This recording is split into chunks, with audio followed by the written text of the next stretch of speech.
Praise the Lord. കർത്താവിന്റെ ധന്യ തിരുനാമം വാഴ്ത്തപ്പെടുമാറാകട്ടെ. ഞാൻ ക്രിസ്തുവിൽ സ്നേഹിക്കുന്ന എല്ലാ ദൈവമക്കൾക്കും ഒരു പ്രഭാത വന്ദനം കൂടെ അറിയിക്കുന്നു.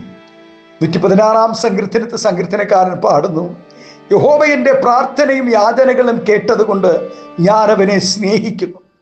വില നിശ്ചയിക്കുവാനോ ഏതെങ്കിലും ഒരു നിർവചനത്തിൽ ഒതുക്കുവാനോ നിവർത്തിയില്ലാത്ത ഒരു മകൾ ഗുണമാണ് സ്നേഹം. സ്നേഹത്തിന് അതിർവരമ്പുകളോ നിയമതടസ്സമോ ജാതി മത വർഗ വർണ്ണ വ്യത്യാസങ്ങളൊന്നും ബാധകമല്ല. ലോകത്തിൻ്റെ നിലനിൽപ്പ് തന്നെ സ്നേഹത്തിൽ അധിഷ്ഠിതമാണ്. സ്നേഹം ദൈവത്തിൽ നിന്നും വരുന്നു. ദൈവം സ്നേഹം തന്നെ. സാത്താനിൽ സ്നേഹത്തിൻ്റെ ഒരു കണിക പോലുമില്ല. സ്നേഹമില്ലാത്ത ജീവിതം നരകതുല്യമാണ്. ഒരു നാളും നശിച്ചു പോകാത്തതാണ് സ്നേഹം. വിശ്വാസം, പ്രത്യാശ, സ്നേഹം, ഈ മൂന്നും നിലനിൽക്കുന്നു. ഇവയിൽ വലുതോ സ്നേഹം തന്നെ. എല്ലാം പൊറുക്കുന്നു, എല്ലാം വിശ്വസിക്കുന്നു, എല്ലാം പ്രത്യാശിക്കുന്നു, എല്ലാം സഹിക്കുന്നു. സ്നേഹം ഒരു നാളും മുതിർന്നു പോകുകയില്ല. ഭക്തൻ ദൈവത്തെ സ്നേഹിക്കുന്നു എന്ന് അവകാശപ്പെടുകയും അതിനുള്ള കാരണങ്ങൾ എണ്ണി പറയുകയും ചെയ്യുന്നു സങ്കീർത്തനത്തിൽ. ദൈവം തൻ്റെ പ്രാർത്ഥന കേട്ടു തന്നെ സൗഖ്യമാക്കി, മരണത്തിൽ നിന്നും വേദനയിൽ നിന്നും വിടുവിച്ചു. എണ്ണമറ്റ ഉപകാരങ്ങൾ ദൈവം തനിക്ക് ചെയ്തു, തൻ്റെ ബന്ധനങ്ങളിൽ നിന്നും വിടുവിച്ചു എന്നും തുടങ്ങി നിരവധി നന്മകൾ പ്രാപിച്ചത് നിമിത്തവും ദൈവത്തെ സ്നേഹിക്കുന്നു എന്നാണ് ഭക്തൻ അവകാശപ്പെടുന്നത്. മനുഷ്യരുടെ സ്നേഹം ഒരുതരം വ്യവസ്ഥിത സ്നേഹവും മാറ്റം വരുന്നതുമാണ്. എന്നാൽ ദൈവത്തിൻ്റെ സ്നേഹം നിരുപാധികവും മാറ്റം വരുത്താത്തതുമാണ്. ഇങ്ങോട്ടുണ്ടെങ്കിൽ അങ്ങോട്ടുമുണ്ട് എന്നാണ് മനുഷ്യൻ്റെ പ്രമാണം. എന്നാൽ ദൈവസ്നേഹം അനുതാപിക, അവൻ സ്നേഹമല്ല. നാം അറയ്ക്കപ്പെട്ടവരും പാപികളുമായിരുന്നപ്പോൾ ദൈവം നമ്മെ സ്നേഹിച്ചു.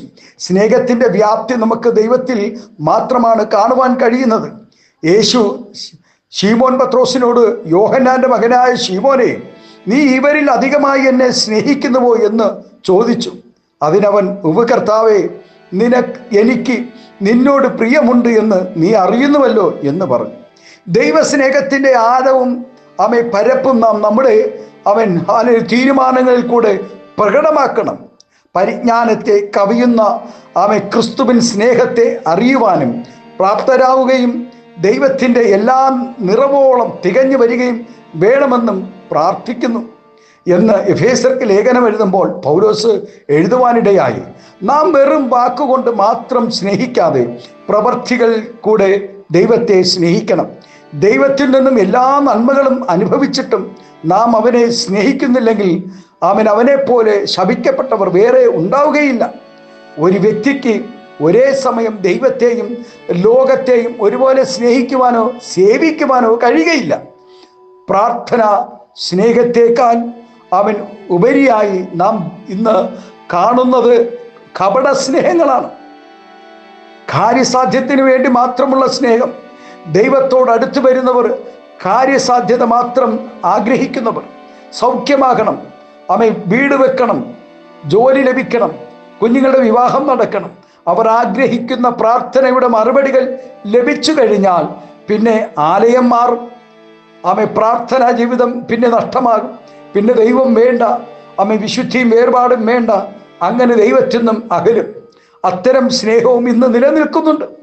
ദൈവത്തെ സ്നേഹിക്കുന്നത് വെറും പ്രകർശനമായി വാക്കുകൾ കൊണ്ട് മാത്രം ഒതുക്കാതെ നാം ദൈവത്തെ സ്നേഹിക്കുന്നുവെന്ന് വാക്കുകൊണ്ട് മാത്രം പറഞ്ഞാൽ പോരാ, അത് പ്രവൃത്തികളിൽ കൂടെ പ്രകടമാക്കുകയും വേണം.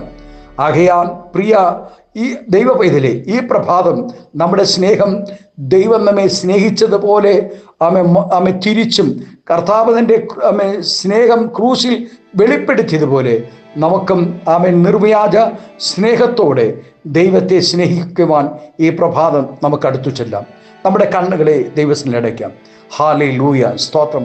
നാം നമ്മുടെ സഹ ശുശ്രൂഷകരെ സഹജീവികളെ കരുതിക്കൊണ്ട് കൈത്താങ്ങിക്കൊണ്ട് സ്നേഹിച്ചുകൊണ്ട് പ്രാർത്ഥിച്ചുകൊണ്ട് ഇയ്യോബിൻ്റെ ജീവിതത്തിൽ തൻ്റെ സ്നേഹിതർക്ക് വേണ്ടി പ്രാർത്ഥിച്ചതുപോലെ അവൻ ഈ ദിവസങ്ങളിൽ നാമും നമ്മുടെ സ്നേഹിതർക്ക് വേണ്ടി, കൂട്ടു സഹോദരങ്ങൾക്ക് വേണ്ടി നാം പ്രാർത്ഥിക്കാം. ദൈവസഭകൾക്കായി പ്രാർത്ഥിക്കാം, വിശ്വാസ കുടുംബങ്ങൾക്കായി പ്രാർത്ഥിക്കാം, നമ്മുടെ പ്രിയ സഹോദരങ്ങൾക്കായി പ്രാർത്ഥിക്കാം. നമ്മുടെ സ്നേഹം സ്തോത്രം ഹല്ലേലൂയ, നിർവ്യാജ സ്നേഹം സ്തോത്രം പ്രകടമാകുവാൻ ദൈവസന്നിധി നമ്മെ അധികം അടുത്തു ചെല്ലുവാൻ സ്നേഹത്തോടെ നമ്മെ ദൈവസന്നിധിയിൽ സ്തോത്രം ഏൽപ്പിക്കാം. നമ്മുടെ കണ്ണുകൾ ദൈവസന്നിധിയിലേക്ക് പ്രാർത്ഥിക്കാം. സ്വർഗീയ പിതാവേ, നല്ല ദൈവമേ, ഈ പ്രഭാതം ലോകമെമ്പാടുമായിരുന്നു കൊണ്ട് ദൈവസ്നേഹത്തിൽ ഈ ശബ്ദം കേട്ട് ദൈവത്തെ ഒരുമിച്ച് ആരാധിക്കുകയും പ്രാർത്ഥിക്കുകയും ചെയ്യുന്ന എല്ലാ കർത്താവിൻ്റെ ദാസിദാസന്മാർക്കായി സ്തോത്രം ചെയ്യുന്നു. അനേകർ സ്നേഹത്തെ വെറുക്കുമ്പോൾ, കർത്താവെ സ്നേഹം അഭിനയിക്കുമ്പോൾ, സ്തോത്രം പ്രാർത്ഥന വിശ്വാസ ജീവിതങ്ങൾ അഭിനയമാക്കുമ്പോൾ, കർത്താവെ ഞങ്ങളുടെ ജീവിതത്തിൽ നിർവ്യാജ സ്നേഹത്തോടുകൂടെ പരിശുദ്ധാത്മാവെ ഞങ്ങൾ അങ്ങയുടെ അടുത്ത് വരുവാൻ സ്വർഗമേ കൃപ ചെയ്യണമേ എന്ന് പ്രാർത്ഥിക്കുന്നു. ഈ ശബ്ദം ശ്രവിക്കുന്ന എല്ലാ ദൈവദാസിദാസന്മാരെയും അനുഗ്രഹിച്ച് പ്രാർത്ഥിക്കുന്നു. ഞങ്ങളെ കൈത്താങ്ങിയവരുണ്ട്, ഞങ്ങളെ സ്നേഹിച്ചവരുണ്ട്. കർത്താവേ സ്തോത്രം, ഞങ്ങളുടെ ശുശ്രൂഷകളിൽ ഉടനീളം ഞങ്ങളെ ആദരിച്ചവരുണ്ട്. കർത്താവെ, ഓരോ ദിവസവും ഞങ്ങൾക്ക് ആവശ്യമായ നന്മകളെ തന്ന കർത്താവിൻ്റെ ദാസിദാസന്മാരെ എല്ലാവരെയും ഞങ്ങൾ സ്നേഹത്തോടുകൂടെ ഇന്ന് പകൽക്കാലം ഓർക്കുന്നു, അനുഗ്രഹിക്കുന്നു. അവിടെ തലമുറകളെ അനുഗ്രഹിച്ച് പ്രാർത്ഥിക്കുന്നു. അവിടെ എല്ലാ ആത്മീയ ഭൗതിക മണ്ഡലങ്ങളും അനുഗ്രഹിക്കപ്പെടണം. ഈ നാളുകളിൽ ആയുസ്സും ആരോഗ്യവും സമാധാനവും സന്തോഷവും ദീർഘായുസ്സും നിറയ്ക്കണമേ. എല്ലാവിധ നന്മകളാണ് നിറയ്ക്കണം. മഹത്വമെടുക്കും യേശുവിൻ്റെ നാമത്തിൽ കൃപയോടെ പ്രാർത്ഥന കേൾക്കണമേ സ്വർഗീയ നല്ല പിതാവേ. ആമേൻ, ആമേൻ. Thank you. God bless you. ദൈവം എല്ലാവരെയും ധാരാളമായി അനുഗ്രഹിക്കട്ടെ.